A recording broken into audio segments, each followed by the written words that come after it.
the Biafran struggle. When I joined the Biafran struggle, the first thing I had was, no, we're not Nigerians. We're not Nigerians. We are Biafrans. I said, what? And people telling me these things, they were educated. They educated people. Were educated, in quote, educated. Yes, they went because they went to the universities. And they're telling me that we are not Nigerians. We are Biafrans. I said, what? Why do you say you're not a Nigerian? But which passport do you use? The Nigerian passport. Which driving license do you use? Nigerian driving license. The currency used is Nigerian Naira and Kobo.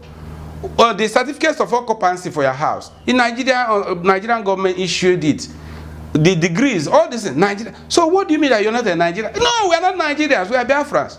So I now found out that what they did not understand the difference between nationality, citizenship, and indigenous identity of a people.